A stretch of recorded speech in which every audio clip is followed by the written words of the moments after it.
अस्सलाम वालेकुम रहमतुल्लाहि ताला व बरकातहू। दोस्तों, उम्मीद है आप सब बखैर आफियत होंगे। मौला ताला हम सबको सेहत व आफियत और नेक वाली ज़िंदगी अता फ़रमाए। दोस्तों, फिर मैं आपको अपनी चैनल पर खैर मकदम कहता हूँ। मेरी वीडियोस देखते हैं आप, लाइक कमेंट शेयर करते हैं। मौला ताला आपको जज़ा और बदला दे। फिर एक नई वीडियो के साथ खौफ खुदा का तसलसल कायम करते हुए मैं चंद बातें लेकर हाजिर हुआ हूँ। कुरान और हदीस की रोशनी में मैं आपके समातों की दहलीज तक पहुँचाने की कोशिश कर रहा हूँ। दुआ है मौला ताला सबसे पहले मुझे बाद तमाम नाजरीन सामीन को अमल की तौफीक अता फरमाए। मेरे दोस्तों, रब्बी कदीर कुरान मजीद में इरशाद फरमाता है, जिसका मफहूम है, बस जिसने भी नाफरमानी की, ज़िंदगी को सब कुछ जाना, उसका ठिकाना जहन्नम है। और जो अपने रब के सामने खड़े रहने मकाम से डरा और अपने नफ्स को ख्वाहिशात से रोक दिया, तो उसका मकाम जन्नत है, उसकी पनाहगाह जन्नत है। मेरे दोस्तों, इसीलिए हुज़ूर पाक अलैहिस्सलातु वस्सलाम हमेशा हमेशा दुआ करते थे, क्या कि अल्लाह मुझे ऐसी आँखें अता कर जो तेरे खौफ से रोने वाली हूँ। मेरे दोस्तों, रब ने कुरान मजीद में साफ साफ कह दिया कि जिसने भी नाफरमानी की और ज़िंदगी को सब कुछ समझा, यानी इस दुनिया को सब कुछ समझा, तो उसका ठिकाना जहन्नम है।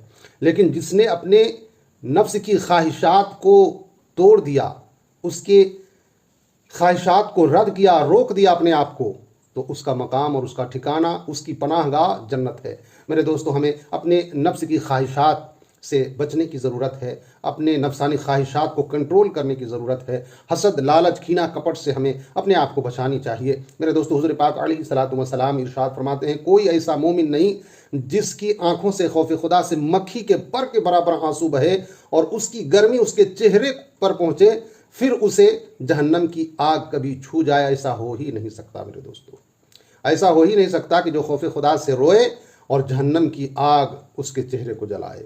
हज़रत मोहम्मद बिन अल मुंज़िर रहमतुल्लाह अलैहि ताला फरमाते हैं कि खौफ खुदा का जब आंसू निकल पड़े तो अपने चेहरों और दाढ़ियों पर मल लिया करो, क्योंकि मैं खुद ऐसा करता हूँ। मेरे दोस्तों, हज़रत मोहम्मद बिन अल मुंज़िर रहमतुल्लाह अलैहि जब खौफ खुदा से रो पड़ते और आंसू निकल पड़ता, चेहरे पर आ जाते, तो उस आंसू को दाढ़ियों में और चेहरों पर मल लिया करते और फरमाते कि मैंने सुना है सरकार दो आलम सल्लल्लाहु अलैहि वसल्लम से कि जहन्नम की आग उस जगह को नहीं जलाएगी जिस जगह खौफ खुदा के आंसू लग चुके हों।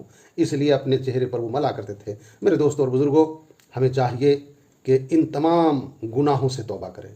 ज़हरुर रियाज़ में हदीस पाक नकल किया गया है, मेरे आका सल्लल्लाहु अलैहि वसल्लम इरशाद फरमाते हैं कि जब जन्नती जन्नत की तरफ चले जाएंगे, जन्नत में दाखिल हो जाएंगे, तो फरिश्ते उनके लिए बहुत सारी नेमतें लेकर आएंगे। फर्श बिछाया जाएगा, मिंबर लगाया जाएगा, उनके लिए अनवा व अक़साम फल रखे जाएंगे। सारे जन्नती हैरान और शशदर होकर देख रहे होंगे, हैरान होंगे। रब ताला कहेगा, मेरे बंदो हैरान क्यों हो, ये जन्नत है, ये हैरत की जगह नहीं है। वो बंदे कहेंगे, मौला ताला हम बंदों से तेरा एक वादा था, वो वादा पूरा करने का वक्त आ गया है। मेरे दोस्तों, रब ताला फरिश्तों से कहेगा, फरिश्तों इनके चेहरों से पर्दों को हटा दो। मेरे दोस्तों, फरिश्ते कहेंगे, मौला ये तो गुनहगार है, तुझे देखने के लायक नहीं है। मेरे दोस्तों, रब ताला कहेगा, ये खौफ खुदा में रोने वाले थे, ये सजदा करने वाले थे, ये इल्तिजाएं और गिड़गिड़ाने वाले थे, ये ख्वाहिश रखते थे मेरे दीदार का, सो वक्त आ गया, इनके चेहरों से पर्दा हटा दो।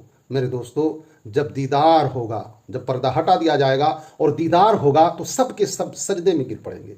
रब कहेगा, मेरे बंदो ये सजदे की जगह नहीं है, यहाँ सजदा नहीं किया जाता, यहाँ तो बस आराम करो, लज्जतें लो। दुनिया में बड़ी तकलीफ़ें तुमने काटी हैं, अब तुम जन्नत में आ गए हो, जन्नत की ग़िज़ाएँ खाओ, जन्नत के बिछोने में आराम करो, यहाँ सजदे की ज़रूरत नहीं है। मेरे दोस्तों और बुज़ुर्गों, रब ताला का कितना इकराम है बंदों पर, फ़ज़ाइलो इकराम इतने हैं कि बंदा सारी ज़िंदगी अगर गौर व फिक्र करे तो चंद इकराम को वो गिन नहीं सकता। मेरे दोस्तों, हमें चाहिए कि गुनाहों से तौबा करें, खौफ खुदा में लरज़ जाएं। मौला ताला हम सबको कहने सुनने से ज़्यादा अमल की तौफीक अता फरमाए। अस्सलाम वालेकुम।